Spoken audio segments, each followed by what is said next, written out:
বাংলাদেশের বাইরে পৃথিবীর বিভিন্ন প্রান্তে যেখান থেকে চ্যানেলে দেখছেন আপনাদের সকলকে সাদর আমন্ত্রণ তৃতীয় মাত্রা দেখবার জন্য। সাম্প্রতিক নানা বিষয় নিয়ে আলোচনার জন্য আমার সঙ্গে স্টুডিওতে রয়েছেন আমার ভাই বসা আছেন বাংলাদেশ জাতীয়তাবাদী দল বিএনপির ভাইস চেয়ারম্যান এবং সাবেক সংসদ সদস্য শামসুজ্জামান দুদু। আমার ডানে রয়েছেন ফাইন্যান্সিয়াল পোস্টের প্রধান সম্পাদক এবং বিএফইউজের সাবেক মহাসচিব এম এ আজিজ। স্বাগত আপনাদের দুজনকে তৃতীয় মাত্রায়।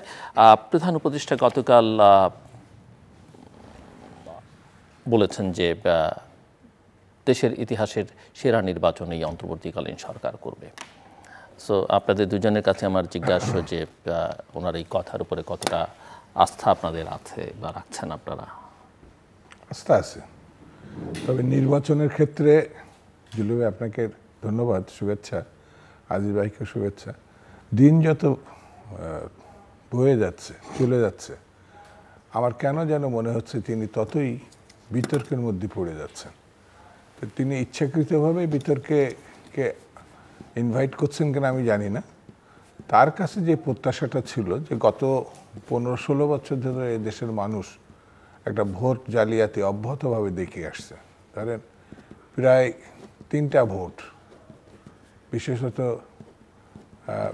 14, 18, সর্বশেষ 24 দৃষ্টান্ত খুবই খারাপ। আমার দেশের মানুষ, আমার মনে হয় বাংলাদেশের মানুষ অত্যন্ত গণতন্ত্রপ্রিয় মানুষ। গণতন্ত্রের জন্য এ দেশের মানুষ আবাল বৃদ্ধ বনিতা একসাগর রক্ত দিয়েছে, যুদ্ধ করেছে 71-এর মুক্তিযুদ্ধের সময়, 90-এর গণঅভ্যুত্থান ঘটিয়েছেন, 24-এর গণঅভ্যুত্থান। কত ছাত্র জনতা নির্বিচারে তার জীবন উৎসর্গ করছে, শিশুরা পর্যন্ত প্রায় শতাধিক শিশুর ঊর্ধ্বে। মানে আমার কাছে মনে হয় বিশ্বে বিরল যে জাতি গণতন্ত্রের জন্য যুদ্ধ করছে, গণঅভ্যুত্থান করছে দুইটা, সেই জাতিকে পুনর্বার সরকারের কাছে বলতে হচ্ছে যে আপনার একটা রোডম্যাপ দেন। তারা বরঞ্চ একটা রোডম্যাপ ডেকে ঢুকে, যেহেতু বিএনপি সহ সকল রাজনৈতিক দল যারা ফ্যাসিজমের বিরোধিতা করেছে, গণঅভ্যুত্থানে সক্রিয় অংশগ্রহণ করেছে দীর্ঘকাল, তাদের সঙ্গে তিনি আলোচনা আনতে একটা দিন তারিখ ঘোষণা করবেন।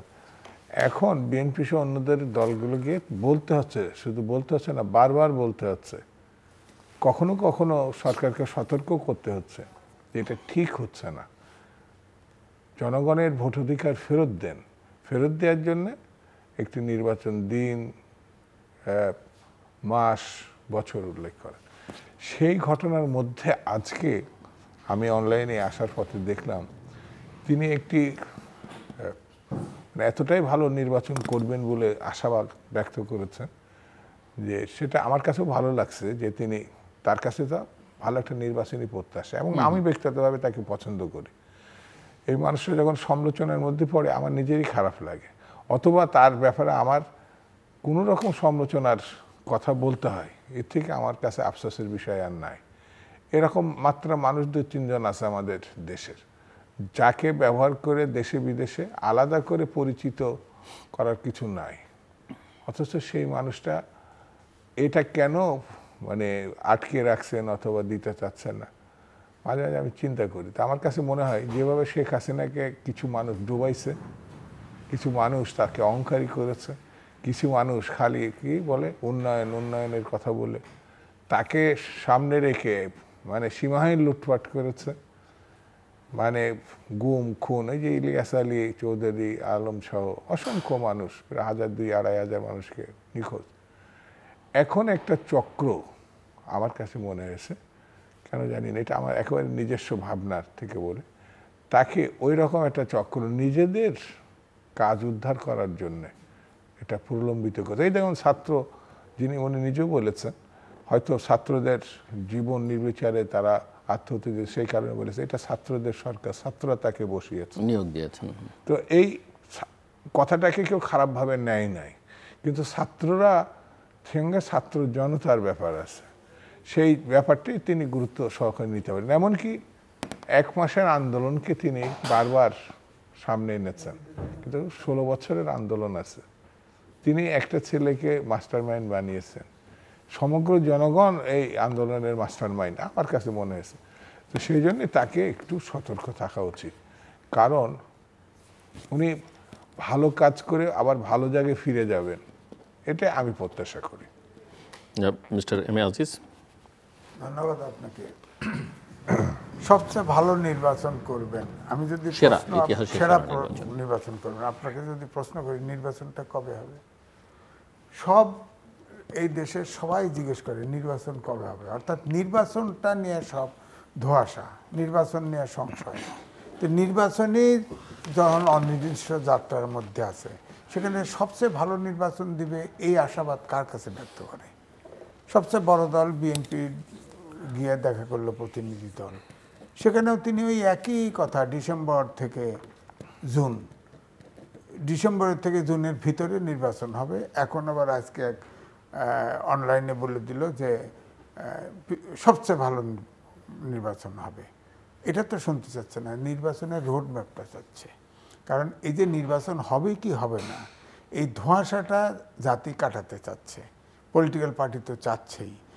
আপনি দেখেন তো ডিসেম্বরের পরে আপনার জামাতের প্রতিনিধি দল লন্ডনে গিয়া বেগম খালেদা জিয়ার সাথে দেখা করেছেন। কি আলোচনা হয়েছে বলেন? ডিসেম্বরের পরে না রিসেন্টটা? না, সম্প্রতি গেছে, সম্প্রতি দেখা করছে। যে তাকে প্রশ্ন করা হয়েছে আসার পরে, বলছে জামাতের আমির যে তিনি অসুস্থ ছিলেন, দেখা করে আসছি। রাজনীতিবিদের সাথে দেখা করে পলিটিক্যাল আলোচনা হয় না, এটা অন্তত পক্ষে দুদুভাইও বিশ্বাস করবেন না, আমিও করি না। কিছু আছে, ওনারা এসে আগের অবস্থান পরিবর্তন করে বলল যে রোজার আগেই নির্বাচন দিতে হবে, অর্থাৎ ডিসেম্বর। কারা? জামাত। না না, রোজার আগে না, ওনারা বলছেন যে ফেব্রুয়ারি পর্যন্ত রোজার আগে করতে হবে, আমি কিন্তু আবার গতকালও বলেছেন যে সংস্কার ছাড়া কোনো নির্বাচন। ওইটা আমি বলছে বলার পরেই ঠিক একদিন পরে ওয়েস্টিনে ব্রিফিং দিচ্ছে, সেখানে তার অবস্থান পরিবর্তন করছে, পরিবর্তন করে বলছে যে মৌলিক সংস্কার, এই সর্বশেষ বলল সেক্রেটারি, মৌলিক সংস্কার করে এই সময়ের ভিতরেই নির্বাচন দিতে হবে। কিন্তু আমার প্রশ্ন হচ্ছে যে ধরেন ডিসেম্বর, জানুয়ারি, ফেব্রুয়ারি, হ্যাঁ, এরপরেই তো আপনার বাংলাদেশের ওয়েদার চেঞ্জ হবে, বৃষ্টি আসবে, বন্যা হবে, এসএসসি পরীক্ষা হবে, রোজা হবে, ঈদ আসবে, এরপরে কোরবানির ঈদ আসবে, তারপরে বন্যায় ধরেন সিলেটের ওদিকে বন্যা, বাংলাদেশে অনেক বন্যাই হয়, নির্বাচনটা হবে কয়? তখন ওই অজুহাতে হয়তো কয়ে দেবে পরের বছর যাব। এইভাবে তো 5 বছরে একটা আওয়াজ উঠছে না, 5 বছর থাকার চেষ্টা করা। এমনি তো ডক্টর মোহাম্মদ ইউনূস সাহেবের কিন্তু একটা বদনাম, ওই বাংলাদেশ ব্যাংকের গ্রামীণ ব্যাংকের সময় 60 বছরের রিটায়ারমেন্ট আছে, উনি রিটায়ারমেন্ট নেন নাই, সুপ্রিম কোর্ট পর্যন্ত গেছে, হ্যাঁ, ওটাকে টিকে রাখার জন্যে। তো উনি ওই আপোষ করেন নাই, এখন উনি বসে পড়ছেন।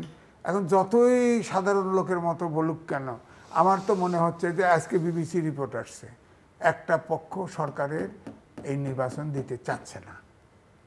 এখন নির্বাচন দিতে চাচ্ছে না, এটা আমরা বের করব কেমনে বলেন?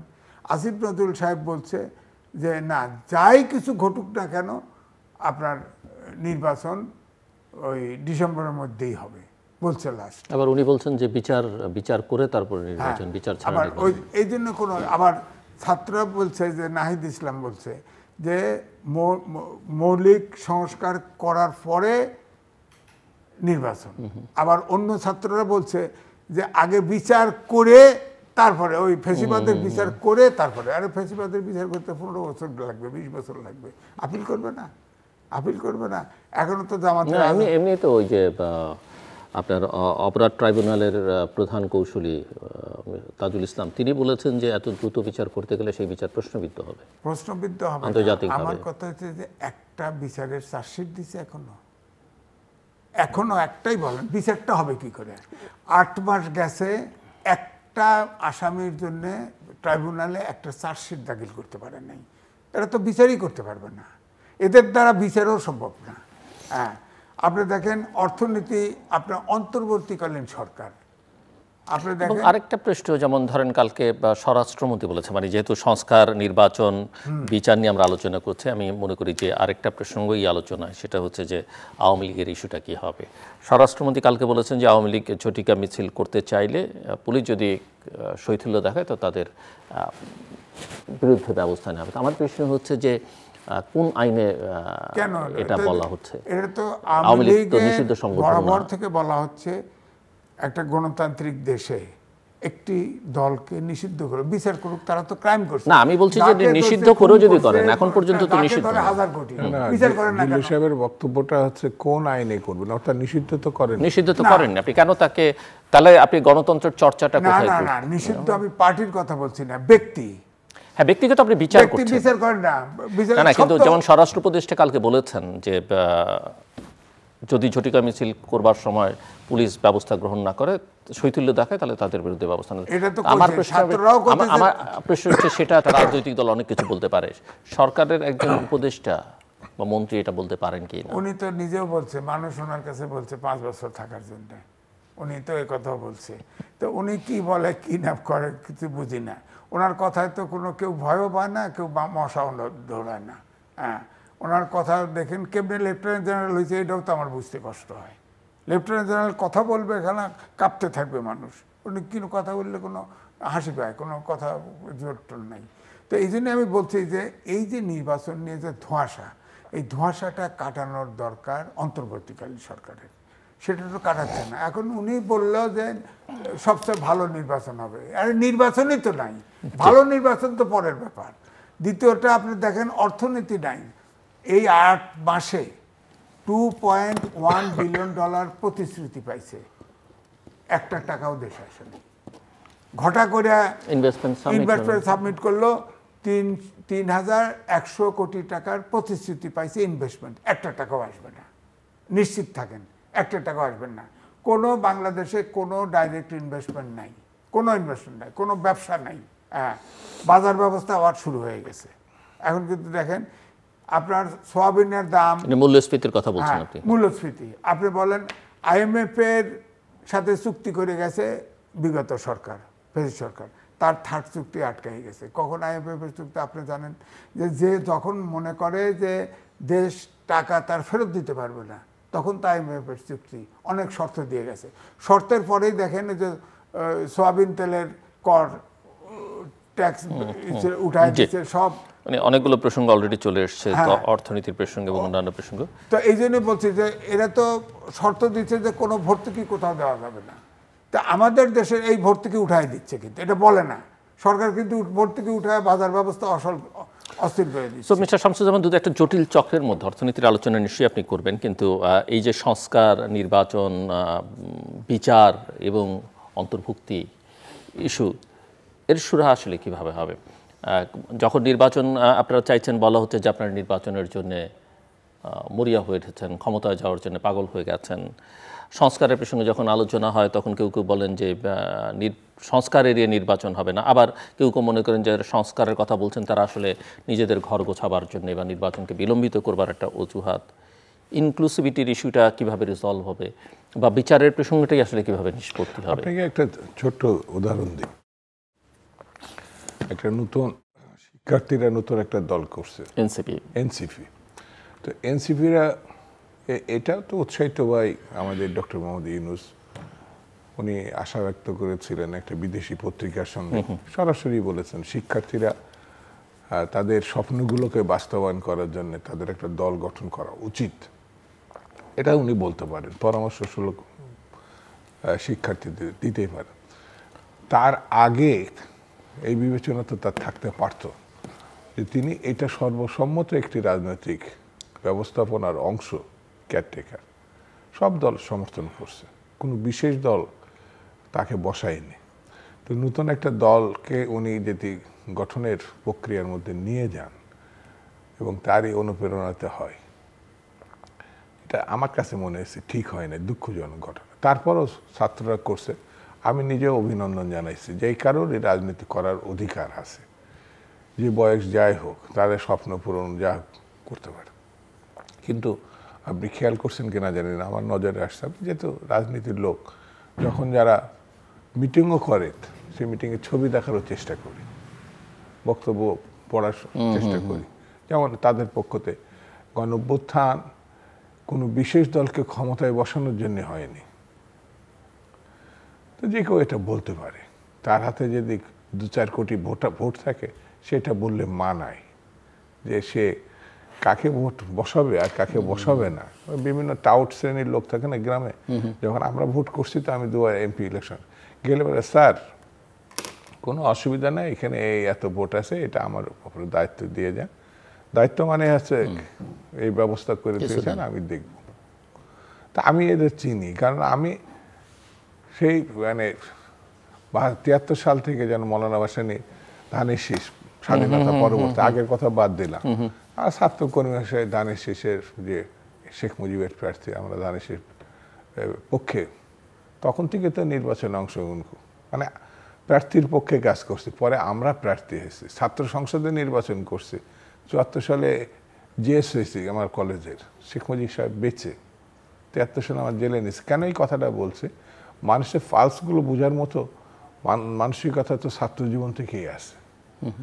তো এখন যখন এই কথা শুনতে হয় ২৩-২৪ বছরের কোনো ছেলের মুখ দিয়ে, কোনো বসায়নি, তাহলে কিসের গণঅভ্যুত্থান? কিন্তু আমি একটা প্রশ্ন আপনাকে করি। আপনি তো একেবারেই মানে রাজনীতির মধ্য দিয়ে বড় হয়েছেন। মিস্টার আজিজও একসময় রাজনীতি করেছেন, আমি জানি, ছাত্র জীবনে। ২৩-২৪ বছরে, মানে এটাকে এত অল্প বয়স বাংলাদেশের রাজনৈতিক কনটেক্সট আপনারা কেন বিবেচনা করছেন? যেমন ধরেন আমাদের স্বাধীনতা সংগ্রামের সময় বা মুক্তিযুদ্ধের সময় যারা ছাত্রনেতা ছিলেন, তাদের মোটামুটিভাবে বয়স কি, ৯০-এর আন্দোলনে বা তার আগে আপনি কত বয়সে ছাত্র রাজনীতি শুরু করেছেন? কত বয়সে মোটামুটি? আমি তাহলে মানে আমার বক্তব্যটা শেষ করে দিলে তাহলে বুঝতে পারবেন। তো সে যখন এই মন্তব্য করে তখনই আমার ছবির কথা দেখি। ছবিটা শুরু করেছিল গণঅভ্যুত্থানের না, যখন রাজনৈতিক দল গঠন করে এরা, তখন মানিক মিয়া এভিনিউতে, তখন ডিসিরা লোক পাঠিয়েছে, এটা পত্রিকাতে আসছে, সরকারি মেশিনারি কাজ করেছে, লোক আসছে। কিন্তু পয়লা বৈশাখের যে সমাবেশ দেখেছি, তাতে এরা যদি মানে এই কথা বলে, তারপরে আরও দুটি সমাবেশ দেখেছে। এদের কিন্তু জেলা থানাতে এখনো যায় নাই, আমি দেখি নাই সমাবেশগুলো। দল গঠন করবে কম বয়সে কেন? 14 বছর বয়সে ক্ষুদিরাম ইংরেজদের উপরে প্রথম বোমাটা মেরেছে, সে তো কিশোর, একেবারে এই দেশের ইতিহাসে নাই। খেয়াল আছে কিনা সে বিখ্যাত ছবিটা বিশাল গণঅভ্যুত্থানের, বোধহয় পাকিস্তানের 69-এর গণঅভ্যুত্থানের সময়, এটা হাফ প্যান্ট পরা খালি গায়ে একটা ছেলে, ছোট্ট একটা শিশু আছে না? তো আমাদের রাজনীতির ইতিহাসে, গণতন্ত্রের ইতিহাসে আমি তাদেরকে ছোট করছি না। তারা যখন এই বড় বড় কথাগুলো বলে এবং রাজনীতির দল গঠন করে, সেটা তো নির্ভর করবে একটা নির্বাচনের মধ্য দিয়ে, যে কে কাকে ক্ষমতায় বসাবে। বিএনপি না, এনসিপি না। এখন তারা দল গঠন করেছে, তারা যদি একটু দল গোছানোর জন্য কথাটা বললেই পারে, আমরা দল গঠন করছি, এই জন্য 2 বছর সময় দেন, 5 বছর সময় দেন, তারা চাইলে আপনারা দেবেন। আমার কাছে সবচেয়ে বড় কথাটা হচ্ছে সামনে যে ঘটনা দৃষ্টান্ত আছে, বাংলাদেশের পরপর জাসদ ছাত্রলীগ যখন বিভক্ত হয়ে যায়, তারা যে মানে রাজনীতিতে নতুন তারা শেখ মুজিবকে চ্যালেঞ্জ করছিল, তারা শেখ মুজিবকে সমর্থন দিয়ে রাজনীতি দল গঠন করে না, জাসদ। আর এখন হচ্ছে এই অনুপ্রেরণাটা ছাত্রদের না, অনুপ্রেরণাটা পিছনের একটা শক্তি আছে সরকারের ভিতর থেকে। এই দেশে ইস্টাবলিশমেন্টের পক্ষে গিয়ে কিছু দাঁড়ায়নি, মানে ইস্টাবলিশমেন্টের বিপক্ষে গিয়ে যারা কাজ করছে তারা দাঁড়াইছে। সেই নির্বাচনও 73 সালে 72 সালে জাসদ তৈরি হয়েছে অক্টোবরে, হ্যাঁ, তা 1 বছরও হয় নাই, অক্টোবরে হয়েছে। আর খুব অল্প সময়ের ভিতরে তারা ওই নির্বাচন কেন বলছি, সেই নির্বাচনে মৌলানা ভাসানী দল নেফ করছিল, কিন্তু চ্যালেঞ্জটা গড়ে তুলেছিল জাসদ। আমি জাসদ করতাম না, তারপরে ইতিহাসে সেই ঘটনা আপনার স্বীকার করতে হবে। তাহলে এরা পারবে না কেন? এরা একটা গণঅভ্যুত্থানে, আর ওইটা মুক্তিযুদ্ধ পরবর্তী সময়। আমার কাছে ওইটাই বক্তব্য, নির্বাচনকে জাসদ ভয় পায় নাই, সেটাকে চ্যালেঞ্জ হিসেবে নিছে। এবং তারা ভালো করছিল, মুজিব সরকার, শেখ মুজিব নিজে সেই নির্বাচনে তাদের প্রাপ্য সিট 40-এর কাছাকাছি বলে অনেকে মনে করে, সেটাকে 7টা-8টার মধ্যে আটকানোর চেষ্টা করছিল। এই যেমন খন্দকার মোস্তাককে জোর করে, এটা তো আপনি জানেন। তো সেই কারণে আমার কাছে এদের চ্যালেঞ্জটা এরা নেওয়ার সেই মানসিকতাটা আমার কাছে মনে হয়েছে অন্যের দিকে দৃষ্টিটা গিয়ে। সেই জন্য আমার কাছে যেটা মনে হয় যে এখন রাজনীতিতে নির্বাচন দাবি করাটা, এটা মনে হচ্ছে দেশকে পিছনে নিয়ে যাওয়া, আর এটাকে ঠেকানোটা মনে হচ্ছে প্রগতিশীলতা। তাহলে তো আপনি এই যে জালিয়াতি করে ইলেকশন করছে শেখ হাসিনা, তার মানে মানুষের ভোট দিতে দেয় না। আর এখন সরাসরি আমি ইলেকশন চাচ্ছি না, তাহলে আমি তো এখন মনে হচ্ছে হাসিনার কাছাকাছি চলে গেছে, হাসিনা জালিয়াতি করছে আর আমি ইলেকশনই চাই না। তো সেই জায়গাটা আপনাকে না ভাবলে তাহলে হাসিনা তাড়ালাম কেন?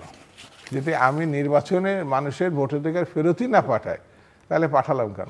এই যুক্তিটা যদি কেউ উত্থাপন করে জবাবটা কি? আমার এই প্রশ্নটা যেটা শুরু করেছিলাম সেটা থাকলো আপনার কাছে, যে এই যে সংস্কার, নির্বাচন, বিচার এবং অন্তর্ভুক্তি, এটাকে কিভাবে ব্যালেন্স করা হবে আগামী দিনে, কি ভাবেন আপনারা? আমি আপনার কাছে আসছি। আমি আজিজ আপনার কাছ থেকে একটু শুনতে চাই, তরুণদের রাজনীতিতে একটু সুযোগ করে দেয়া কি বড়দের দায়িত্ব কি না, এই প্রশ্ন উঠতে শুরু করেছে। যে শোনেন, 52 সাল থেকে এই 24 সাল পর্যন্ত সব আন্দোলনের অগ্রভাগে ছাত্ররা ছিল, মুক্তিযুদ্ধও ছিল, কিন্তু কেউ কিন্তু সরকারের শেয়ার নেয় নাই। এরা শেয়ার নিয়েছে, আবার এরা রাজনীতি আলাদাভাবে দল করছে। আপনি দেখেন আওয়ামী লীগও কিন্তু মুসলিমকে চ্যালেঞ্জ করে হয়েছে, সেখানে একমাত্র ভাসানী ছাড়া সবাই কিন্তু তরুণ ছিল। জাসদও কিন্তু 9 মাসের ট্রেনিং পাওয়া, প্রায় অধিকাংশ মুক্তিযোদ্ধা ছিল, কিন্তু ট্রেনিং পাওয়া, তারাও কিন্তু আওয়ামী লীগকে চ্যালেঞ্জ করে, এবং ছাত্রলীগের ওই অংশে সবচেয়ে ব্রিলিয়ান্ট যারা, হ্যাঁ, কিন্তু তারা কিন্তু বলা হয় ক্রিমগুলো বেরিয়ে গিয়ে, আপনি দেখেন জাসদ জাস্ট হঠকারিতার কারণে কিন্তু এই জাসদটা এখন আর নাই বললেই চলে, বিলীন হওয়ার পথে। আপনি এই ছাত্ররা দেখেন কত বিতর্কিত, এত বিতর্কিত কোনো ছাত্র সমাজ হয়েছে কোনো আন্দোলনে? হয় নাই। এখন যেটা বলা হচ্ছে, আমি দুদুভাই যেহেতু বুনিয়াদি পলিটিশিয়ান, আমি বলবো যে সবার রাজনীতি করার অধিকার আছে, একদম গ্রুপ ধরে কমন ধরে অধিকার নাই। ছাত্র পড়াশোনা, ছাত্রকে যে পড়াশোনা করে, এখন বাংলা আপনি দেখেন স্কুল থেকে শুরু করে ইউনিভার্সিটির ছাত্র পর্যন্ত সব সরকার চালানো ব্যস্ত। তো এই স্কুল থেকে যদি হিসাব করেন, সেশন যদি ধরেন, 7 থেকে 8টা ব্যাচ, এই যে জেনারেশন গ্যাপ হয়ে গেল, এই গ্যাপটা কি দিয়ে দূরণ করবেন? বিজ্ঞানের যুগে যেখানে রোবট কাজ করবে, যেখানে ডেটা সায়েন্স কাজ করবে, যেখানে ইনফরমেশন আইওটি কাজ করবে।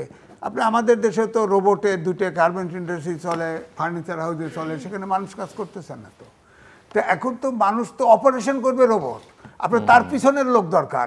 আপনার সব লেখাপড়া নাই, ছাত্র, আমি তো এমনি যাই কর, মাস্টাররা তো ক্লাসে ছাত্র পায় না, আর একটু হলেই সব আপনার স্ট্রাইক করে আটকায় দেয়, রাস্তা দেয়, এই দাবি চাই, এইটা চাই, ওইটা চাই, অটো পাস চাই।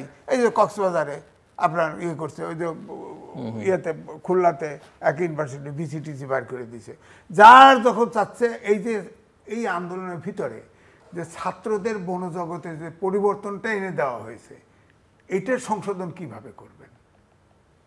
এই বিজ্ঞানের যুগে আপনার প্রবাসে আয় হলো 1.5 কোটি লোক, প্রবাসে যাওয়া ছাড়া আমাদের এই ঘনবসতি, এটা তো একটা আয়ের উৎস। আপনি দেখেন জিয়র রহমান, দেখেন আপনার ওই 7ই নভেম্বরের সময় যে কোনো জায়গায় কিন্তু ভুল করে নাই, দেখেন স্টেপিংয়ে ভুল করে নাই। যতগুলো সেক্টর জিডিপির জন্য রেখে গেছে সে, ধরেন বিদেশে লোক যাওয়া, অর্থাৎ এটা জিয়র রহমান করে দিয়ে গেছে, গার্মেন্ট জিয়র রহমান করে দিয়েছে, প্রবাসী জিয়র রহমান করে, কৃষিতে উন্নয়ন প্রসার, এইটাই তো জিডিপির মূল স্তম্ভ। বাইরে তো কিচ্ছু কোনো সরকারই করতে পারে নাই, এখনও করতে পারে নাই। হ্যাঁ, তাকে নিয়ে বিতর্ক থাকতে পারে, যেমন অনেকে বলে যে আর্মিতে সে থাকার সময় অনেক কু হয়েছে, তাহারকে কর্নেল তাহারকে ফাঁসি দিবে না, কি করবে? আর্মি কোর্ট মার্শাল, অপরাধ আপনি লিফলেট বিতরণ করছে, আর্মির বিশৃঙ্খলা করছেন। জিয়র রহমান তো যা করছে সব ঠিক করছে। আর্মিকে আজকে আর্মি দাঁড়ায় আছে জিয়র রহমানের কারণে, নাহলে তো ওই সময় আর্মি ধ্বংস হয়ে যেত।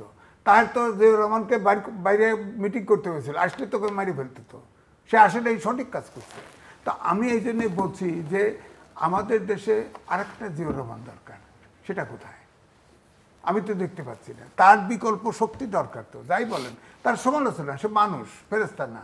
আপনি দেখেন তাই এক রাষ্ট্রনায়ক, আপনি দেখেন জিয়র রহমান সম্পর্কে একটা দুর্নীতি, একটা স্বজনপ্রীতির উদাহরণ দিতে পারবেন না। আমি তার বাড়িতেও গেছি, তার নিজের পরিবারের কেউ স্বপ্নেও ভাবে না জিয়র রহমানের কাছে কোনো তদবির নিয়ে যাওয়া যায়, জিয়র রহমানের কাছে কোনো হেল্প নেওয়া যায়।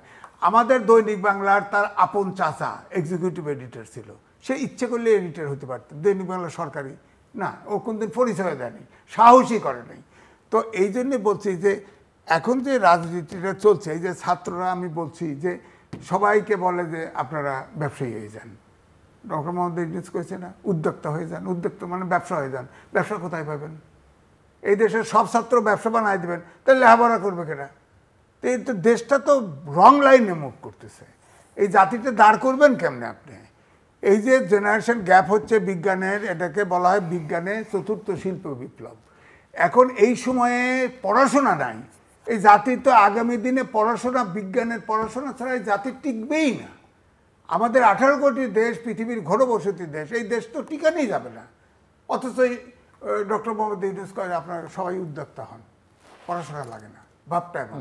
কে একবার বলছে যে ক্লাসে যান, একবার বলছে পড়াশোনাও করেন রাজনীতিও করেন। আপনার সব মিলে স্কুলের ছাত্র বলতে পলিটিক্স করতে চায়, দেশ চালানো ব্যস্ত। পড়াশোনার কথা কারো কাছে শুনছে? চালাচ্ছে তো।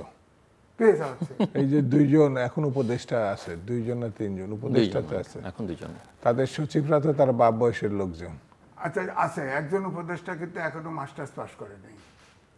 উনি হেলিকপ্টারে 6 দিনে 18 বার হেলিকপ্টার বাড়াইছে। উনি 20,000 টাকার 6 দিনে 18 বার? হ্যাঁ, 20,000 টাকার কম্বল দিছে। 36 লক্ষ টাকা হেলিকপ্টার, স্কয়ারের হেলিকপ্টার ভাড়া করছে মিনিস্ট্রির থেকে, ওনার ভাড়া দিছে। এটা কি ইতিহাসের অনন্য ঘটনা? এটা তো আক্কলদাত কথা নাই।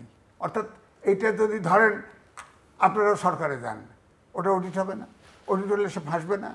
তো তাকে তো নিজে সেভ করার জ্ঞান হয়। এই জন্য সরকার থেকে যাওয়া যাবে না। দেশে না থাকে তারা, হ্যাঁ, যারা এগুলো করছে বলছেন, আমি জানি না কে করছে, বাট দেশে যদি না থাকে, মানে এখন তো আছে অনেক কিছু যেসব করে শুনি প্রত্যেকটা মিনিস্ট্রিতে একটা করে ছাত্র লাগাই দিছে, প্রত্যেকটা কমিশনে একটা ছাত্র আছে। ছাত্র ছাড়া কোনো কমিশন, কোনো সংগঠন নাই, এবং সবাই সেই ছাত্র করতেছে। এই যে এখন হয়েছে না, কিছুদিন আগে বললাম, নাহিদ বলছে যে এরকম প্রশাসন সব বিএনপির পক্ষে, সুতরাং আমরা নির্বাচন যাব কেমনে, বলছে তো।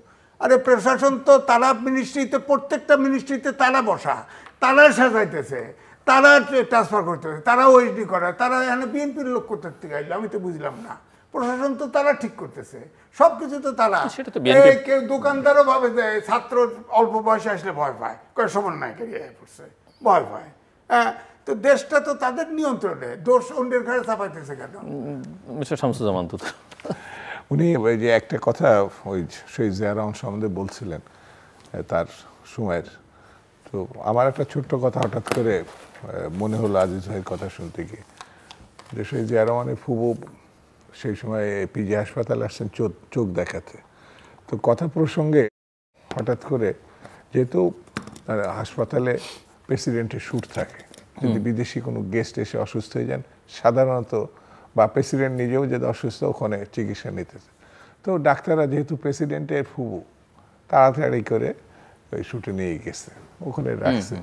রাখার পর এটা প্রেসিডেন্টের কানেই গেছে, মানে হাসপাতাল থেকে বলতেছে স্যার আপনার ফুবু এখানে আছে, আমরা ট্রিটমেন্ট করছি। তো উনি কথা শোনা মাত্র উনি হাসপাতালে এসছেন, ডাক্তারদের সঙ্গে করছে এটা কি বাসায় ট্রিটমেন্ট সম্ভব? বলে হ্যাঁ, এটা তো খুব জরুরি না। তারপরে উনিকে বললো যে ফুবু চলো ওঠো, এখানে যে ট্রিটমেন্টের বাসায় গেলে হবে, তোমার এখানে কে আসবে সব সময় দেখাশোনা করা। আসলে তো ওনার ইয়ে আছে, এই প্রেসিডেন্টের ফুবুর জন্য তো এই শুট না।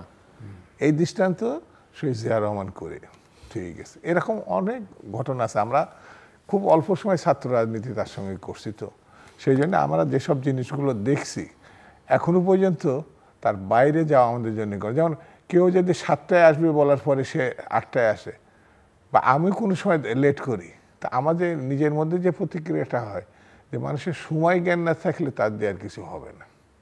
তো এটা শহীদ জিয়া রহমান। আপনি যে প্রশ্নটা করছিলেন, যে এই একটা বিষয় আমি বলেছি, সংস্কার, নির্বাচন, অন্তর্ভুক্তি, বিচার। আমি বিচার দিয়ে শুরু করি, যে বিচারটা দরকার।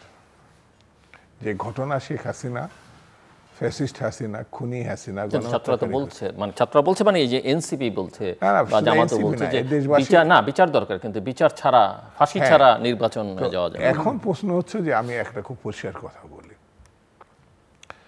যে কোনো প্রতিষ্ঠান যে কাজগুলো শুরু করে তাকেই শেষ করতে হবে, মানে এটা অনেকটা একটা মোড়লিপনা, এটা একেবারে পিছনের দিকে যাওয়া। আমরা অনেক মানে কলেজ থেকে বিশ্ববিদ্যালয় রূপান্তরিত হয়েছে, তার মানে কি ওই লোকগুলোই আছে, তাকে একটা প্রতিষ্ঠান গড়ে উঠছে। সলিমুল্লাহ মুসলিম হলের ছাত্র আমি, তো সলিমুল্লাহ সাহেব ওই জমি দিয়েছিলেন, তো তার পরিবার এখন অনেকেই নাই, কিন্তু প্রতিষ্ঠান তো আছে, বিচার শুরু হবে। যারা এটা ধারাবাহিক একটা প্রক্রিয়া, ওই যে এখানে তো প্রশ্ন উঠছে যে এটি যদি তাড়াহুড়া করে শেষ করতে হয় তাহলে এই বিচারের মান নিয়ে প্রশ্ন উঠবে। যেটা আমি মনে করি বিচারপতিদের প্রতি আমার আস্থা না থাকে, বিশ্বাস না থাকে, এখন চিফ জাস্টিসকে আমি বলবো অনন্য ব্যক্তিত্ব, তিনি কিভাবে সরকার গঠন করতে হবে তার কিন্তু একটা দিক নির্দেশনা দিয়েছেন। হ্যাঁ, সংবিধান ব্যাখ্যাদাতা কিন্তু সুপ্রিম কোর্টই, আর সেই সুপ্রিম কোর্টের প্রধান বিচারপতি বা বিচারপতিরাই মুখ্য ভূমিকা পালন করে, তাদের প্রতি আমার আস্থা থাকবে না যদি এই কথা আমি শুনেছি যে এই বিচারের আগে কোনো কিছু হবে না, ভোট দিয়ে যদি একটি মানে সাধারণ জাতীয় সংসদ নির্বাচনের সরকার তৈরি হয়, এটা মানুষের ভোটে হবে, তা আমার তার প্রতি আস্থা থাকবে না। সেই সরকার জবাবদিহিমূলক যদি হয়, সে যদি কোনো ঘটনার, আমরা তো শেখ মুজিবকে ছাড়ি নাই, দেশবাসী তো ছাড়ে না, শেখ মুজিব তো জনগণের ভোটেই নেতা নির্বাচন হয়েছিলেন ৭০ সালে, তার প্রতি তো মানুষের একসময় আস্থা ছিল। তিনি যখন গণতন্ত্রকে সরিয়ে গেছেন তখনই কিন্তু মানুষ তাকে প্রত্যাখ্যান করেছে, পরের ঘটনা তো আরও নির্মম। সেই জন্য আমি বলবো যে বিচার ব্যবস্থাটা এক জায়গায় আটকে দিয়ে এটা যদি কেউ বলে থাকে, আমার মনে হয় এটা স্বচ্ছ দৃষ্টিভঙ্গির বক্তব্য না। দুই হচ্ছে, খুব পরিষ্কার করে বলি, নির্বাচন যারা চাচ্ছে তারাই হচ্ছে হাসিনা বিরোধী ভূমিকায় অনন্য ভূমিকা পালন করেছে, আর যারা এখন নির্বাচনকে আটকে দিতে চাচ্ছে তারা কোনো না কোনোভাবে জালিয়াতি ইলেকশনের পক্ষে যাচ্ছে, মানুষের মতামতকে গুরুত্ব দিতে চাচ্ছে না। একমাত্র পথ আপনি মানুষের ভুল সঠিকতা এই নির্বাচনের মধ্যে দিয়ে যাবে। আমি বলি না যে সরকার সব সরকারই সঠিক দায়িত্ব হলো, কিন্তু একটা জবাবদিহিতা থাকে, যখন সেই জবাবদিহিতার বাইরে চলে যায় তখন তার পরিণতি কোনো দিক থেকে ভালো হয় না। সেই জন্য আমি মনে করি আজকে যারা নতুন দল গঠন করেছেন, আবার বলি, তাদের কাছ থেকে মানুষ এক ধরনের গণতান্ত্রিক চিন্তা চেতনা ভাবনা এটা প্রত্যাশা করে। আমি নিজেও করি, কারণ আমি ছাত্র রাজনীতি থেকে আসছি, আমার এই সাহস হয় নাই যে আমি ছাত্র রাজনীতি শেষ করছি কি করি না, এটা নতুন দল গঠন করছি, যেটা রব ভাইরা করছিল। তারা পরে শুদ্ধ না অশুদ্ধ সেটা পরে, কিন্তু তারা মুক্তিযোদ্ধা পরবর্তী সময় তারা তো কি বলবো আনন্দে মদমদ্যতায় একেবারে অর্থে শালী হতে চাননি। সেই সময় জমি দখল, ব্যাংক লুটপাট, এই জিনিস আমি যতটুকু বুঝি, আমি তাদের সঙ্গে রাজনৈতিক দিক থেকে একমত ছিলাম না, কিন্তু তাদের পজিটিভ কাজটাকে আমি অস্বীকার করতে পারি না। এখনো যারা দল গঠন করছে অবশ্যই তাদের কাছে মানুষ পজিটিভ কিছু আশা করে, কিন্তু আপনি রূপান টাওয়ার, আমি সেখানে যাইনি অবশ্য, 2টো ফ্লোর, মানে দল গঠনের আগেই আপনি এটা যেটা আজ এভাবে কিছু কিছু ব্যাখ্যা দিলেন, অর্থাৎ এইসব জিনিসগুলো কিভাবে আসছে একটা জবাবদিহিতা তো থাকতে হবে, কারণ এই সময় শেষ সময় না তো। কমন সেন্সটা দেখেন, মিরপুরে খাল উদ্বোধন করে রেড কার্পেট বিছায়, এখন আছে নজির আছে না। তো এখন আমি মনে করি এনসিপি থাকার দরকার, এনসিপি রাজনীতি করা উচিত, এনসিপি নতুন দৃষ্টান্ত সৃষ্টি করবে, সেটা হচ্ছে পজিটিভ, সেটা মানুষের অনুকরণের দৃষ্টিভঙ্গি। যেমন আমি খুব ভালো কথা, আমাদের অনেক বন্ধু এখন সচিবও তারা অবসরে চলে গেছে, মিলিটারি সর্বোচ্চ পদে তারা চলে গেছে। তো কেউ কেউ মনে করে আমরা শুটেড ভাবে চলি না কেন? দুধ ভাই আপনি এখনো রিক্সায় চলেন কেন? আজিজ ভাই আপনি রিক্সায় চলেন কেন? জিল্লু সাহেব কত বক্তা তৈরি করলো এই তৃতীয় মাত্রায়, উনি সাধারণ জীবনযাপন করলো কেন করলো? আমরা তো আদর্শিক একটা ঘটনার মধ্যে ছিলাম, সে আদর্শ তো আমাদেরকে জীবন প্রণালী সব একটা পদ্ধতির মধ্যে। হঠাৎ করে রিক্সা আমার মানিব্যাগ ছিল না, এখন মানিব্যাগ এত স্ফীত হয়েছে যে সব থেকে দামি গাড়িটাই চলছে। আমি 150-200 গাড়ি নিয়ে আমার এলাকায় আমি 2বার এমপি হয়েছি, আমি এতগুলো গাড়ি নিয়ে কখনো এলাকায় গেছি মনে হয় না, 2টো কি 3টে মাইক্রোবাস ম্যাক্সিমাম। হঠাৎ করে গেছি, তাদের সঙ্গে কথা বলছি, তারা আবার কখনো কখনো আমাদেরকে ওই গাড়ি ভাড়াও দিয়ে দিচ্ছে, কিন্তু 150 গাড়ির ভাড়া দেওয়ার মতো সামর্থ্য তো তাদের নাই। তো আমি তো ছাত্র রাজনীতি থেকে এসে, আমি না, আমাদের সময় যারা তাদের ওয়েলিশনরা ছিল দিছে, আপনার ওয়েলিশন নাই। না, কিন্তু তারা তো সেটা বলছে না। তারা বলছে যে মানে গাড়ির প্রসঙ্গে তারা বলছে যে এটা তাদের পারিবারিকভাবে একটা, তারা বললো ইলেকশন কেমনে করবে, বলছে যে আমার দাদা যা রাখে গেছে প্রপার্টি, তোর ভাগ করে দেখা গেছে শোনেন, আমি একটা কথা বলি আজিজ ভাই, এখন এত মাধ্যম তৈরি হয়েছে না, ওগুলোর জবাব অবশ্য সোশ্যাল মিডিয়াতে অনেকে দিয়েছেন। হ্যাঁ, এত এখন ঢেকে রাখার কোনো উপায় নেই। একেবারে সঙ্গে সঙ্গে এইসব লাইফে আপনাকে দেখাই যাবে যে কোন জায়গায় সে জন্ম লাভ করছে, কোন ঘরে সে ছিল, তার পারিবারিক একের সঙ্গে সঙ্গে। শুধু যে আমার দেশে তা না, সারা বিশ্বে যেটা দেখতে চান আমাদের বাঙালিরা দেখাই দেবে। সেই জন্য আমাদের সময় আর এখন সময় পার্থক্য আছে। এখন এই জন্যে তারা সমালোচনার মধ্যেও পড়ছে। এই জন্য আমার কাছে মনে হয়েছে গণতান্ত্রিক ব্যবস্থা দাবি করলে হবে না, তার রীতি নীতি পদ্ধতি। নির্বাচন এবং বিচার নিয়ে বললেন, কিন্তু সংস্কার এবং অন্তর্ভুক্তির প্রশ্ন, যার সঙ্গে আওয়ামী লীগের প্রশ্নটা জড়িয়ে আছে, এই দুটো বিষয়ে আপনি আপনার মতামত নিয়ে। প্রথম কথা আমি আওয়ামী লীগের কথাটাই বলে শেষ করে দিই। আওয়ামী লীগ যেমন আওয়ামী মুসলিম লীগ দিয়ে শুরু হয়েছিল, আওয়ামী লীগ ধারাবাহিকভাবে একটি অত্যন্ত পুরানো রাজনৈতিক দল। তার যোগ্যতা, তার সামর্থ্য, তার নেতৃত্ব দিয়েই তারা মানুষের মন জয় করে স্বাধীনতা যুদ্ধ এবং পরবর্তীতে তারা ভূমিকা পালন করছে। এবং আওয়ামী লীগের সাম্প্রতিক যে মানে অবস্থা, সেই অবস্থাটা আওয়ামী লীগই সৃষ্টি করেছে, তার নেতৃত্বে সৃষ্টি করেছে।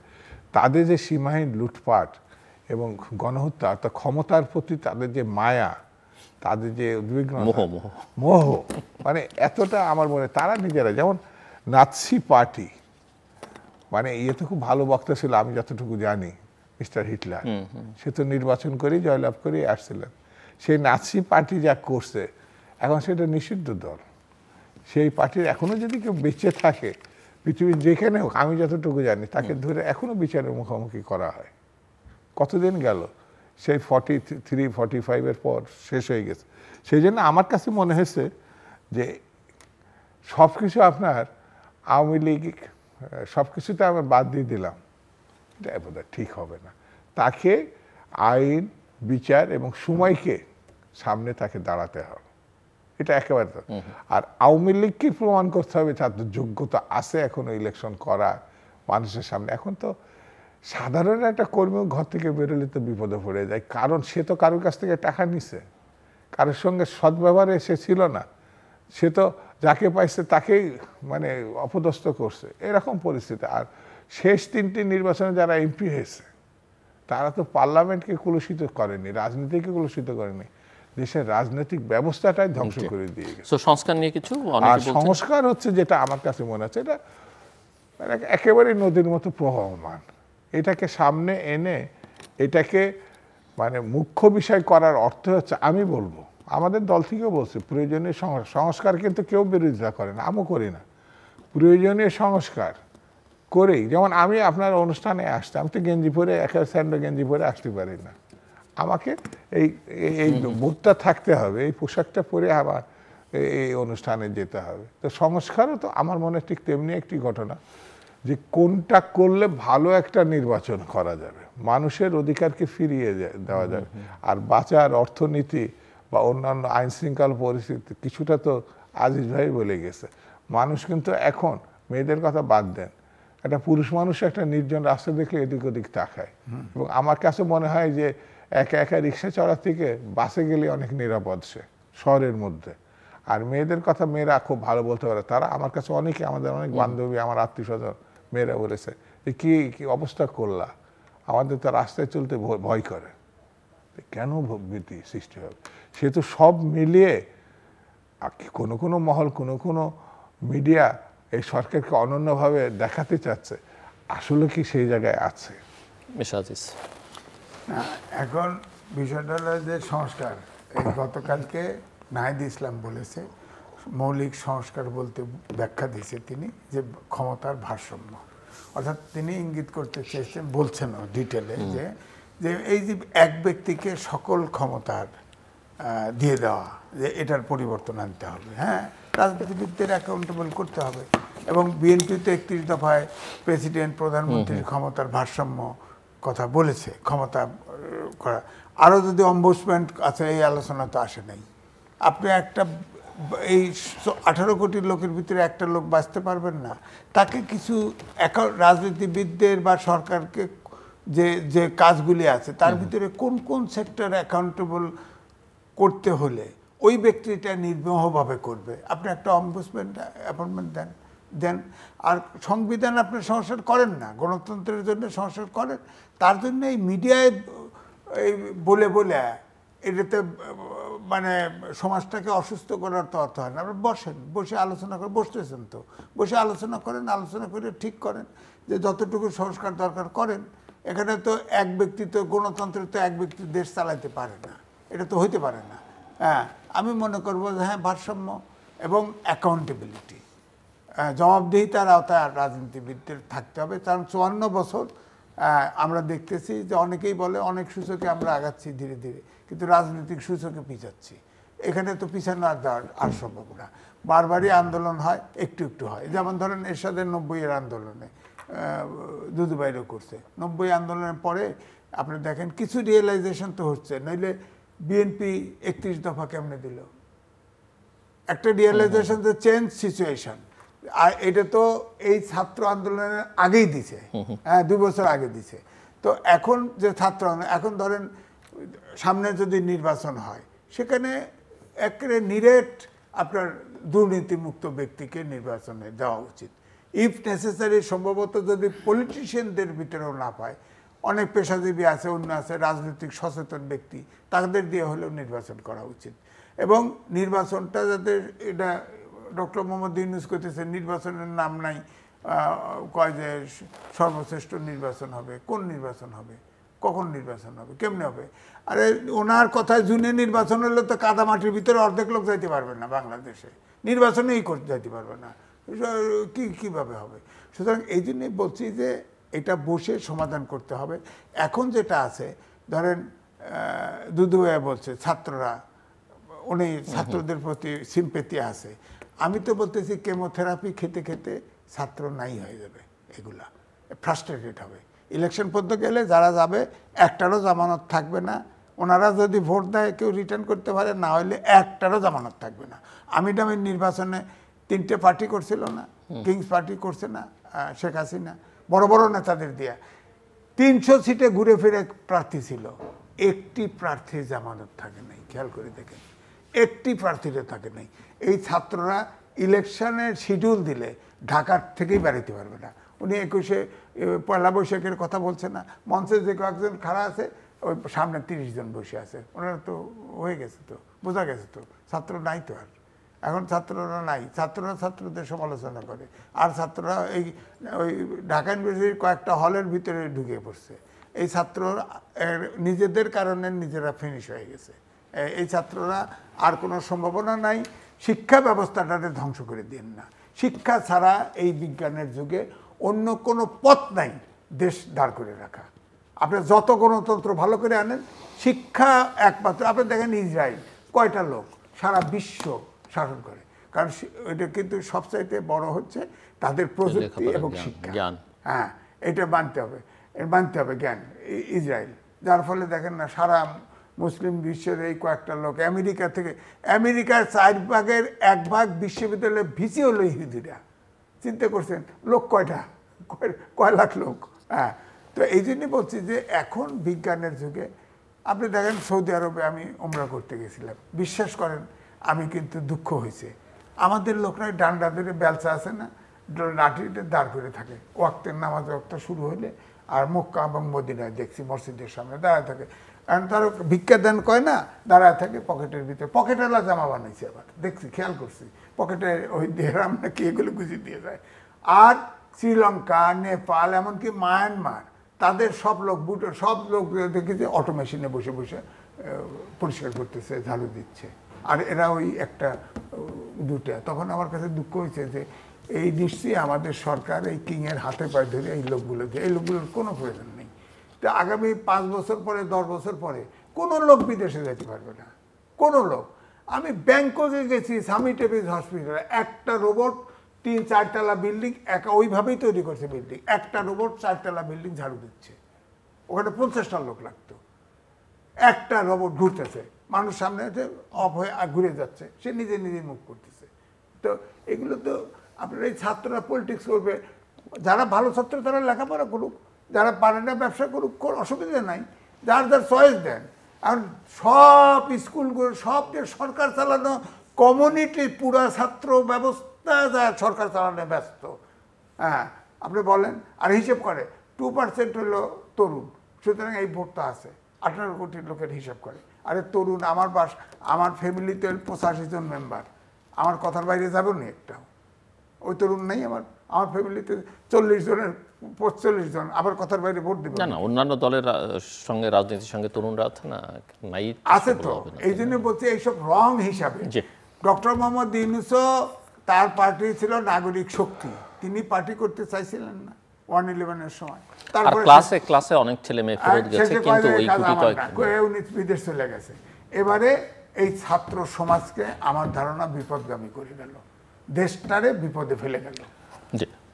আমার কাছে মনে হয় যে আপনি যে শেষে এসে ডক্টর মোহাম্মদ ইউনূসের সাহেবকে যে কথাটা বললেন, আসলে মানে সত্য যে ডক্টর মোহাম্মদ ইউনূস ব্যবসা, এনজিও এই জিনিসগুলো ভালো বোঝে।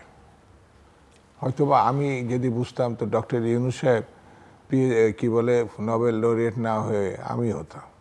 তো উনি এটা ভালো বোঝেন, নো ডাউট। এ ব্যাপারে আমি তাকে প্রশংসা করি। রাজনীতির লোক সে না, রাজনীতির লোক সে না। যেমন জিল্লু সাহেব এটা শুরু করছে টকশো। জিল্লু সাহেবকে এই জন্যই প্রশংসা করি, কেউ না কেউ কিছু না কিছু শুরু করতে হয়। এই টকশো এখন এমন কোনো টেলিভিশন নাই যে জায়গায় হয় নাই, কিন্তু প্রতিকৃত বলে একটা কথা। ডক্টর মোহাম্মদ ইউনূস অবশ্যই ধন্যবাদ পাওয়ার যোগ্য, কিন্তু তার ক্ষেত্রে, কিন্তু রাজনীতির ক্ষেত্রে তিনি কোনটা করতে হবে, কোনটা করা উচিত, এই জিনিসটা। যেমন সমালোচনা, আমি তার সমালোচনা যখন করি আমি নিজেই কষ্ট পাই যখন আমি দেখি যে তার প্রতিষ্ঠান 6 বছর কোনো কর দিবে না। এটা বাংলাদেশের ক্ষেত্রে এটা দৃষ্টান্ত যে একটা মাত্র প্রতিষ্ঠান তার যে যতগুলো ব্যবসা আছে 6 বছর দিবে না। তিনি কোনো গণতান্ত্রিক আন্দোলনে রাস্তায় ছিলেন না, কিন্তু মামলার অধিকারী ছিলেন। সেটা ব্যক্তি টু ব্যক্তি। আমরা ওই সময় তাকে জেলে গিয়েছিলেন নাকি আমি জানি না, উনি সাজাপ্রাপ্ত হয়েছিলেন। হ্যাঁ, 6 মাসের সাজা হয়েছিল। হ্যাঁ, জেলে যেতে হয় না, আমার যেতে হয় নাই, 6 মাসের সাজা হয়েছিল আপিল করার শর্তে। না, আমি আপনাকে বলি, একটা জিনিসের সঙ্গে শেখ হাসিনার সঙ্গে ডক্টর মোহাম্মদ ইউনূসের সাদৃশ্যতা পাওয়া যাবে, সেটি হচ্ছে শেখ হাসিনা ক্ষমতা আসার পরে তার সবগুলো মামলা কোর্ট কর্তৃক আবার নানা কায়দায় তিনি এটা বাতিল করেছিলেন। একই মামলা বেগম খালেদা জিয়ার সঙ্গে ছিল, কিন্তু একটা মামলাও যায়নি। এমনকি সেই সময় আইনমন্ত্রী স্পষ্ট করে বলছে যে বিএনপির মামলা বাতিল করার জন্য আওয়ামী লীগ ক্ষমতায় আসেনি। কিন্তু ডক্টর ইউনূসও ক্ষমতায় আসার পর তার মামলাগুলো গেছে। আমি মনে করি সেই মামলাগুলো অন্যায়ভাবেই দেওয়া হয়েছিল, কিন্তু পদ্ধতিটা তো ক্ষমতায় আসার পরে হয়েছে। তাহলে আমাদের যে 60 লক্ষ মামলা আছে, 2.5 লক্ষ 60 লক্ষ আসামি আছে, 2.5 লক্ষ মামলা আছে, তাহলে ডক্টর মোহাম্মদ ইউনূসের কাজটা কি? এটা আমার কাছে মনে হচ্ছে যে এটা তো গণতান্ত্রিক আন্দোলন করার জন্য এই মামলা হয়েছে। খুন খারাপি, এমনকি আমাদের মহাসচিব ফখরুল ইসলাম আলমগীর সাহেব ওই যে না কি বলে ময়লার গাড়ি পোড়ানোর মামলা আছে তার। তো এই ধরনের মামলা শুধু যে বিএনপি তা তো না, সকল রাজনৈতিক দল, পেশাজীবী, বিভিন্ন মানুষের, শিক্ষার্থী, যাকে যে গণতন্ত্রের পক্ষে কথা বলেছে সে এটার মুখোমুখি হয়েছে। তা আমার কাছে মনে হয় ডক্টর মোহাম্মদ ইউনূসের নানান দিক থেকে দৃষ্টান্ত। গণতন্ত্র প্রতিষ্ঠার জন্য মূল যে কাজটি, সেটা একটা ভালো, যেটা উনি নিজে আজকে বলেছেন যে একটা ভালো নির্বাচন উনি করতে চান, এক্সক্লুসিভ নির্বাচন করতে চান, এটা আমি সমর্থন করি। কিন্তু যতক্ষণ পাত্রী দেখে আসলেন, দিন করলেন না, মাস করলেন না, তো আপনি দাওয়াত দিবেন কিভাবে? ডক্টর মোহাম্মদ ইউনূসকে ওইটা মাথায় রাখতে হবে যেমন ইতিহাসের একটি অংশ হয়ে আছে, দৃষ্টান্ত হয়ে আছে, প্রশংসিত জায়গা আছে, সেটা জাস্টিস প্রধান বিচারপতি শাহাবুদ্দিন সাহেব। তিনি আমাদেরই মানুষ, এটা তিনি প্রমাণ করে গেছেন, গণতন্ত্রের মানুষ। আমরা এমপি হওয়ার পরে একটা জমি চাই, আর উনি রাষ্ট্রপতি দিতে বলছেন আগে আপনারা মানেন যে ইলেকশনের পর আমি আবার প্রধান বিচারপতি। চিন্তা করেন, সে লোকটা তো আমাদেরই লোক। ডক্টর মোহাম্মদ ইউনূসও যাতে আমাদেরই লোক হয়, আমি মনে করি এখনো বিএনপি এবং সকল রাজনৈতিক দল, শ্রেণী পেশার মানুষ এখনো পর্যন্ত তারপরে নির্ভর করতে চায় ভালো একটা ইলেকশন। এখনো তাকে বাদ দিয়ে আমরা এটা কিছু করব, এটা এখনো কিন্তু কথাটা আসে নাই। তো তিনি আজকে যেহেতু আশ্বস্ত আবার নতুন করে করেছেন, আমি মনে করি তার উদ্যোগ নেওয়ার প্রথম কাজ হচ্ছে আগামীকাল সকালে একটি রোড ম্যাপ ঘোষণা করা, তাহলে জাতি আশ্বস্ত হবে। স্যার আজিজ কিছু যোগ করবেন খুব ছোট্ট করে? হ্যাঁ, যোগ কি আমি দুদুবার সাথে যোগ করি। ওনার 6 মাসের ছিল এবং মানে জেল হয়েছিল, আপিল করার শর্তে কিন্তু তিনি মুক্ত। এছাড়াও কেস ছিল, দুর্নীতির কেসও ছিল, সব খালাস করে ফেলছে। গ্রামীণ ব্যাংকের 666 কোটি টাকা সুদ মওকুফ করে নিছে। গ্রামীণ ফোনের 4000 কোটি টাকা সুদ মওকুফ করে নিছে। গ্রামীণ ব্যাংকের 25% সরকারি বেনিফিট ছিল, সেটাকে 5% নামায় আনছে। এগুলোর উত্তর তো সরকার পরবর্তী সরকার দিতে হবে, অথবা ওনাকে এগুলা রক্ষা করতে হলে নেক্সট আপনার রাজনৈতিক দলগুলোর সাথে তো আলোচনা করে সমাধান করতে হবে, নইলে তো পরবর্তী সংসদ এগুলো তো অনুমোদন করবে না। এছাড়া আরও আছে, আমার এটা মনে আসতেছে। অর্থাৎ সবচাইতে বেনিফিশিয়ারি 5ই আগস্টের ব্যক্তি হচ্ছে ডক্টর মোহাম্মদ ইউনূস। কিন্তু দেশে যেহেতু তিনি অন্তর্বর্তীকালীন সরকার প্রধান, ওনার ডাকে সারা পৃথিবীর সব সরকার প্রধান, রাষ্ট্রপ্রধান যে কেউ আসে, কিন্তু অর্থ কিন্তু আনতে পারে না। দেশের সব কিছু বিকল হয়ে যায়। আপনি দেখেন, উনি সামনের জুন পর্যন্ত যদি নির্বাচন ঠেলে নেয়, হবে না। পরবর্তী বছর এইভাবে অনির্দিষ্ট যাত্রা হবে, দেশটা একদম মুখ থুবড়ে পড়বে। মানে অর্থনীতির থেকে শুরু করে ব্যবসা বাণিজ্য, আইন শৃঙ্খলা বাহিনী সব অচল হয়ে যাবে। সুতরাং এখন আমার বক্তব্য হচ্ছে, রাজনৈতিক দলরা আমাদের গ্রামের ভাষা বলে ফাটাবাসের সিপাহী করছে। ফাটাবাসের সিপাহী মানে বা 21 জনের সরকার ভার্চুয়ালি। রাজনৈতিক দল ঐক্যবদ্ধভাবে যদি স্লোগান দেয়, সরকার আউট হয়ে যাবে। আউট করে না, কারণ হচ্ছে রাজনৈতিক শূন্যতা তৈরি হবে। হ্যাঁ, এই দরে তারা করে না। আবার খালি কয় যে ইউনূস সাহেবই করে দিক, ইউনূস সাহেবই করে দিক। আরে দিচ্ছে না তো, উনি কয় যে আগেরটা যেটা চায় না সেইটা বলে যে। তাহলে কি আপনি আরেকটা সরকার নির্বাচনের আগে মাঝামাঝি চাইছেন? বা সুপ্রিম কোর্টে তো তত্ত্বাবধায়ক সরকার ঠিক হয়ে আছে, ওটা দেয় না কেন? উনি তো ছাত্রদের লোক, উনি তো পক্ষপাত। ডক্টর মোহাম্মদ ইউনূস তো নিরপেক্ষ না। রাজনৈতিক দল কেন বলে না অন্তর্বর্তী ইয়ার তত্ত্বাবধায়ক সরকার তো সুপ্রিম কোর্টে অলরেডি পাশ হয়ে আছে, এটা ছাড় দেয় না কেন? দিয়ে তো তাদের দায়িত্ব দিয়ে অন্তর্বর্তী তত্ত্বাবধায়ক সরকার করে নির্বাচন করুক। সেটা তো জটিলতা আছে না, কারণ অন্তর্বর্তীকালে তত্ত্বাবধায়ক সরকার যেই বিধান আগে ছিল, সেই বিধান অনুযায়ী তো এখন তো বিধান ওনারা প্রজ্ঞাপন দিয়া এটা আলোচনা করে আরো করুক, সমস্যা নাই। সেখানে তো সংশোধন দরকার হবে না, সংশোধন দরকার হলে ওইটুক সংশোধন। এটা তো যখন আইনে তত্ত্বাবধায়ক সরকার এসে যাবে, তখন তো ওটার তো যদি লুফুল থাকে, সেটা তো রাজনৈতিক দলগুলোর সাথে আলোচনা করে সমঝোতার ভিত্তিতে অন্তর্বর্তীকালীন সরকার। উনি তো নিরপেক্ষ না। ধন্যবাদ, ধন্যবাদ। আপনি কি 10 সেকেন্ডসে কিছু বলতে চান? মানে আমি শেষ করতে হবে। না, আমি মনে করি যে বিতর্ক হওয়ার আগে আমি তাকে বুদ্ধিমান মনে করি। নিঃসন্দেহে তিনি একটা পজিটিভ কোনো সিদ্ধান্ত নেবেন, এটা আমি মনে করি। দর্শক অনুষ্ঠানের শেষ প্রান্তে আমরা সামাজিক যোগাযোগ মাধ্যম ফেসবুক, এক্স এবং ইউটিউবে তৃতীয় মাত্রা লাইভ স্ট্রিম হচ্ছে, আপনারা দেখতে পারেন। টেলিভিশন পর্দায় দেখতে না পারলে যে কোনো সময় যে কোনো স্থান থেকে ইউটিউবে তৃতীয় মাত্রা চ্যানেলটি সাবস্ক্রাইব করেই পর্ব বা পুরোনো পর্বগুলো আপনারা দেখতে পারেন। মিস্টার এম এ আজিজ এবং মিস্টার শামসুজ্জামানকে অসংখ্য ধন্যবাদ এই আলোচনায় অংশ নেবার জন্যে। দর্শক, আমার অতিথিরা বলছিলেন যে সময় যত গড়াবে প্রফেসর মোহাম্মদ ইউনূস তত বেশি বিতর্কের মধ্যে পড়বে, এবং সেটা ওনারা আসলে চান না, যদিও অনেক অভিযোগ ইতিমধ্যেই তারা তুলেছেন, এবং সময় আর যেন ক্ষেপণ তিনি না করেন বা তার সরকার যেন না করে। এবং এই আলোচনা করতে করতে অন্তর্বর্তীকালীন সরকার এটা না, নির্বাচনের আগে একটা তত্ত্বাবধায়ক সরকার যেটা আমাদের সংবিধানে ছিল সেটা, কেননা ইতিমধ্যেই সরকারের নিরপেক্ষতা নিয়ে ওনারা নানাভাবে প্রশ্ন তুলেছেন। এবং নির্বাচন যেখানে অনিশ্চিত ওনারা আসলে দেখছেন না সেই অর্থে নির্বাচন, সেখানে যদিও আমার একজন অতিথি বলেছেন তিনি প্রত্যাশা করেন প্রফেসর মোহাম্মদ ইউনূস গতকাল যেটা বলেছেন যে ইতিহাসে সেরা নির্বাচন করবেন সেটা চান, কিন্তু আরেকজন অতিথি বলছেন যে নির্বাচনে যেখানে অনিশ্চিত সেখানে ভালো নির্বাচনের প্রশ্নটা অবান্তর, এবং তিনি মনে করেন এই জুন, পরের জুন, তারপর এরকম জুন করাতেই থাকবে, কিন্তু এই অবস্থা চলতে থাকলে নির্বাচন ধরাছোঁয়ার বাইরে থাকবে।